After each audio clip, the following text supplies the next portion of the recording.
So they're using our tax dollars. First of all, they're being transported up here through Catholic Charities on our tax dollars. They're being housed on our tax dollars. They're being given phones on our tax dollars. Then the service is being paid for.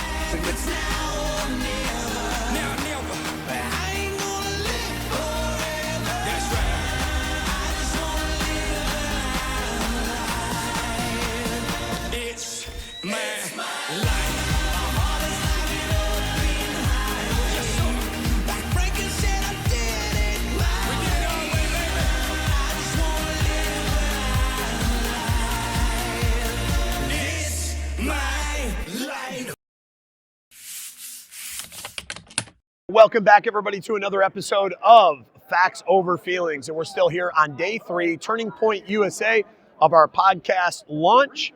And it's just been an incredible event. And I have just another incredible guest with us here today, Mr. Terry Newsome. Terry's a fearless leader, an advocate, a truth seeker who operates undercover behind enemy lines. He was put on a terrorist watch list after January 6th, and he exposes some of the hidden truth, stands firm against cultural and societal threats. Known for his relentless pursuit of justice and freedom, Terry is a voice for those that feel silence, fighting on the front lines, helping many do that across the country. Terry, welcome to the show. Thanks. Great. I was going to talk into no, absolutely. Thanks for having me on. I appreciate it. Yeah, where we like to start with everybody in the show is tell us a little bit about your background, your American dream story, and what led you to where you're at now with Uncover Behind Enemy Lines. Sure. I'm 63 years old with high school seniors. I'm a grandpa dad. I got remarried. I got a 31-year-old daughter. I was raised Southwest Side, Italian-American family. My dad worked for the city. I was in 2 unions. I was a motion picture studio mechanic and a stuntman. I worked in the film business for a long time. And then my uncle ran a union, all union Democrat family.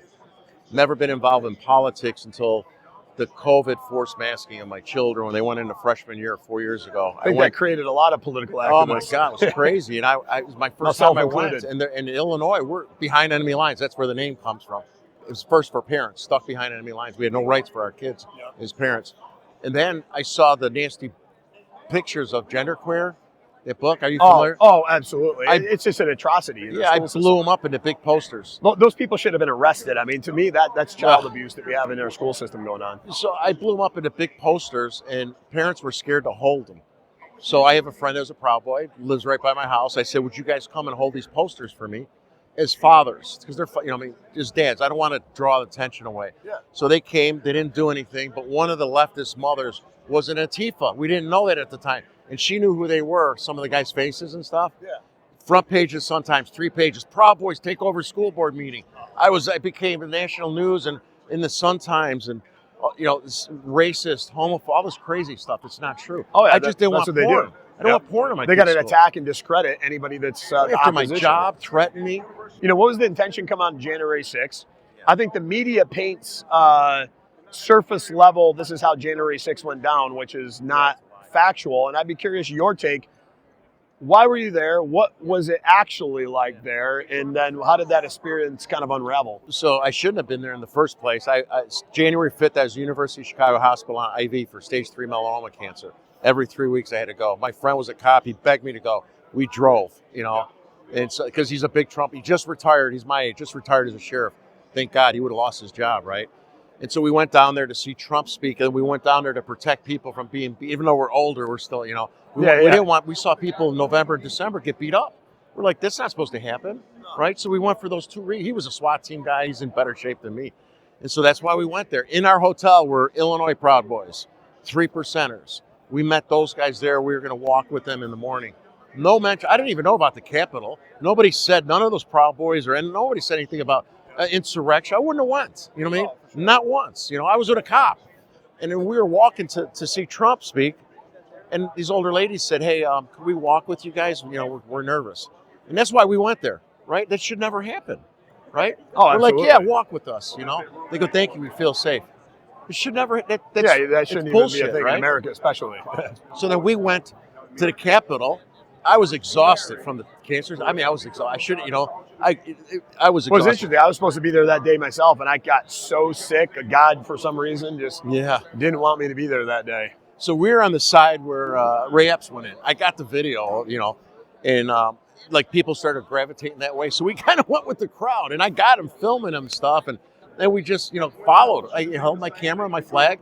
My friend had a Blue Lives Matter. It's in the CNN 1 year anniversary. You got me and him walking. Me and my wife were walking. Oh, she's like, oh, great. There's. So we went all the way through to the front lines, when they were fighting with the police. And I finally told my friend, I go, I'm exhausted. Let's go. Thank God. If I wasn't, I'm like the guy that I would have been in jail right now. Well, that's what they do. They gotta, if anybody that's rising up credible that could be against the narrative, what they have to do is completely do anything in any way, shape, or form to discredit you, whether it's true, whether it's false, whatever it might be. The truth doesn't matter. They just need to discredit you. Yeah, Fogiato Blow, Trump's nephew. Oh, okay, yeah. They put that in the Southern Poverty Law Center. He's a Christian rapper. My picture with him. Then Alex, what's his name? Stein. Yep. Alex Stein. That's how desperate, because they're trying to create me into something I'm not. And so, like Alex Stein, I mean, give me a break. The guy's a goofball. What does that have to do with racism or? And I guess what do you have to say to people about that too? Because I think everybody's got a certain perception about how our justice system works, how everything works. What did that lesson teach you about the reality of the justice system in America? Yeah. So I was never a big believer of the deep state. Oh my God! After Trump and this, what happened to me, and Jacob and all those guys, seeing what happened to BLM and Antifa, nothing, and they weaponized law enforcement against us. I mean, they're sending FBI agents to my house, and you think, we got terrorists, we got gang members all over the country. Oh, absolutely. And it's like, are you kidding me, right? And just because of politics, and who would have thought that would ever happen in America? I mean, it just amazed me. No, you wouldn't think that would happen in America, but here we are, right? And I guess, since that day on January 6th, I mean, you got a lot of information with you. It seems like your political activist journey is just taken off. It's evolved incredibly. And I'd love to hear about some of the, additional things that have happened since then. So what got me to continue from where I just left this story off is I know we're in a war. Most people don't know we're in a war and we're losing it. And I got children. And it's up to me. I got 2 cancers: stage 4 prostate, stage 3 melanoma cancer. And I'm still here. And my wife's upset. I'm like, I'm not going to go to my deathbed and not knowing we got to try to fix this for our children. Oh, absolutely. Because they're not going to have what we have. That's the same motivator I have. Trump is a Band-Aid. We have to fix this. Oh, it's up to us. I tell like, people all the time, it's not going to be a president. It's not going to be a politician.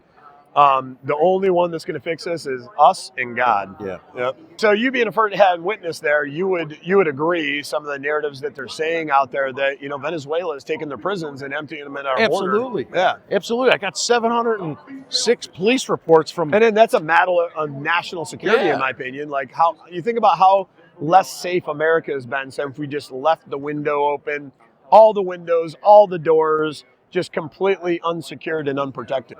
And it's not going to be easy. Like this whole deportation process isn't going to be easy. There's probably going to be a lot of civil unrest. We're going to go take some step backwards before we take the leap forward that we need to in this country. Yeah, next summer it's going to be Venezuelans against African American over drug territory, and then you're going to have these people that are And then you mentioned in there too the trafficking now that's coming out of that. Like where are the 300,000 they say? I'm willing to bet it's more 7 figures. Yeah, it's half of the everything children they that are say, missing. right? Everything they say. And then is you half. mentioned in some of your investigation work, you uncovered some of the child trafficking that was happening from the. Yes, I got human sex trafficking. They use what's called the Vortex phone. You guys can't read this, but the Vortex phone was the Obama phone. Remember the Obama phone?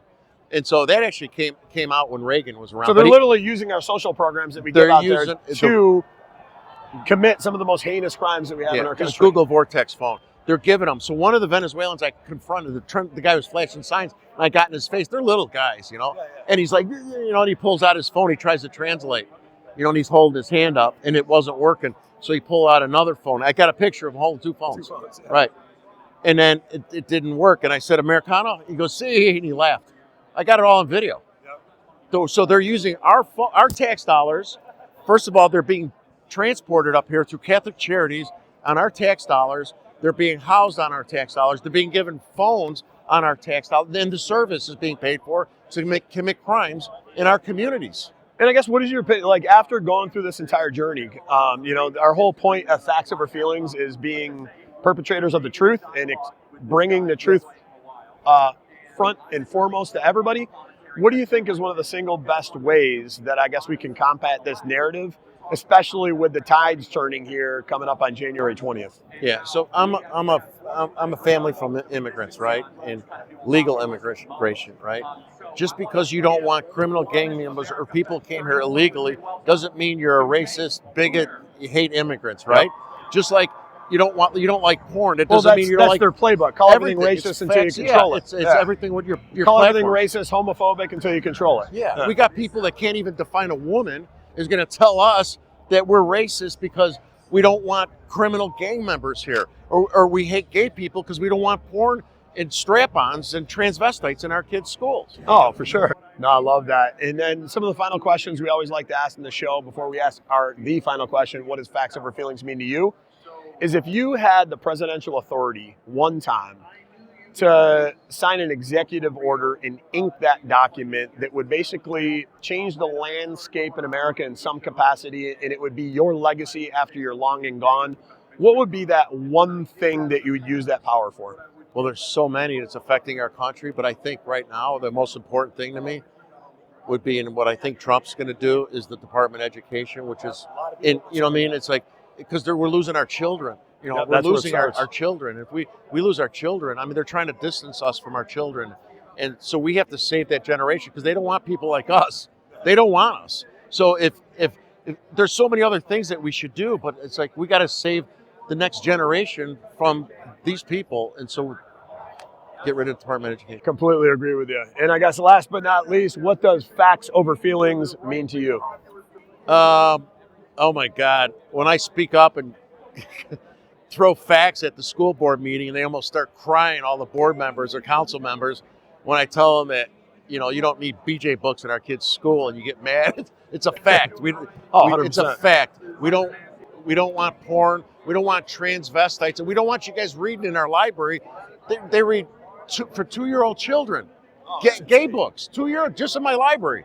And so that's a fact. A 2-year-old baby doesn't. Some of them are in diapers. We got to protect the hearts and minds. So you guys are full. You know, just throw. You know, there's so many things. It's like, no, well, I appreciate you being the fighter that you are, being the patriot that you are, because it's men and women like you that are going out there. Why we have a second chance, and I think we got God's grace to get it right this time, and not just get it right, but get it right for not 4 years, but I think decades to come, and that's going to involve all of us doing our part, just like you are. So I appreciate you, sir. Thanks. Thank you for if all you ever do. want, I'll send you videos, and if you ever I would love that. you can show the real. I'll show you the Jacob too. That one, it's a good one. Yeah, no, I'd love to see that. And thank you everybody for listening to another episode of Facts Over Feeling, coming at you live at Turning Point USA America Fest.